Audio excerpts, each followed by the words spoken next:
Halo, selamat pagi. Untuk pembelajaran hari ini kita akan membahas masalah kegiatan distribusi dan konsumsi. Yang pertama kita bahas mengenai distribusi. Apa itu distribusi? Distribusi itu adalah kegiatan menyalurkan barang atau jasa dari produsen kepada konsumen terakhir. Faktor-faktor yang mempengaruhi distribusi itu ada faktor barang, faktor jasa, perusahaan, kebiasaan dalam pembelian. Kemudian mata rantai distribusi itu ada yang distribusi langsung, artinya produsen langsung menyerahkan barang ke konsumen. Kemudian ada yang melalui perantara yaitu pengecer, berarti di sini ada produsen, pengecer, konsumen. Kemudian produsen, pedagang besar, pengecer dan konsumen. Kemudian ada produsen, pengecer, agen, pengecer dan konsumen. Kemudian produsen, agen, pedagang besar, pengecer dan konsumen. Itu adalah mata rantai penyaluran barang dari produsen ke konsumen. Berikutnya itu adalah kita membahas masalah konsumsi. Di sini kita lihat dulu pengertian konsumsi. Konsumsi adalah kegiatan mengurangi atau menghabiskan nilai guna barang dan atau jasa untuk memenuhi kebutuhan hidup. Jadi, tujuan dari konsumsi itu adalah terkait dengan keinginan manusia untuk dapat hidup layak sebagai individu dan anggota masyarakat. Pemenuhan keinginan tersebut dibatasi oleh kemampuan dan penghasilan untuk mewujudkannya. Nah, di sini agar tujuan konsumsi tercapai, maka manusia perlu berpikir rasional dan bertindak ekonomis dengan membuat pola konsumsi berdasarkan daftar prioritas kebutuhan.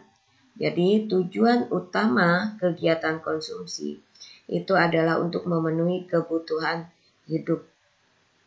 Nah, kebutuhan hidup itu berarti di sini konsumen akan mengkonsumsi barang atau jasa.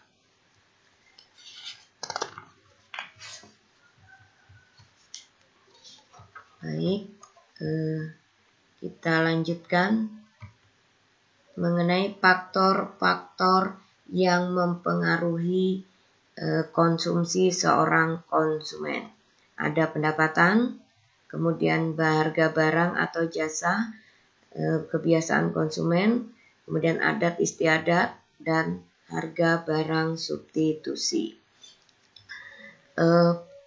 Teori yang membahas mengenai perilaku konsumen itu ada dua, ada teori kardinal, kemudian ini berhubungan dengan hukum Gosen 1 dan 2, kemudian ada teori ordinal, ini berhubungan dengan teori indifferent curve. Baik, kita bahas mulai dari teori kardinal yang disebut dengan marginal utility.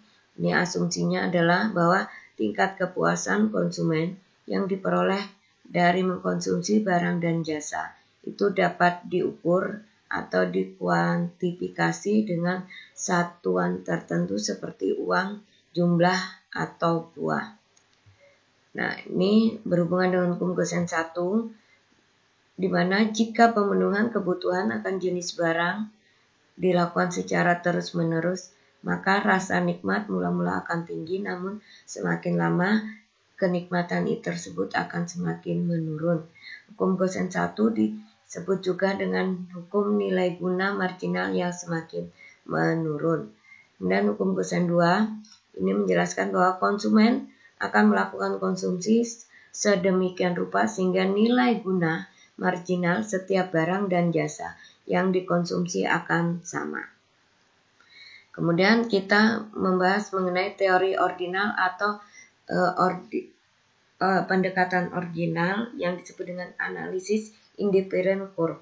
Ini mendasarkan pada asumsi bahwa kepuasan konsumen itu tidak dapat diukur dan antara satu konsumen dengan konsumen yang lain akan mempunyai tingkat kepuasan yang berbeda dan dalam mengkonsumsi barang dalam jumlah dan jenis yang sama. Oleh karena itu akan muncul pendekatan ordinal yang menunjukkan tingkat kepuasan konsumsi barang dalam model kurva kepuasan sama atau independent curve. Nah, asumsi dasar itu konsumen rasional, itu artinya konsumen itu mempunyai pengetahuan yang sempurna mengenai informasi pasar. Kemudian utility bersifat ordinal, artinya konsumen cukup memberi peringkat kombinasi mana yang dia sukai. Kemudian konsumen lebih menyukai yang lebih banyak dibanding sedikit, artinya banyak barang yang dikonsumsi menunjukkan semakin tingginya tingkat kepuasan yang dimilikinya. Kemudian independent kurva itu adalah kurva yang menghubungkan titik-titik kombinasi dua barang yang ingin dikonsumsi oleh seorang individu pada tingkat kepuasan yang sama.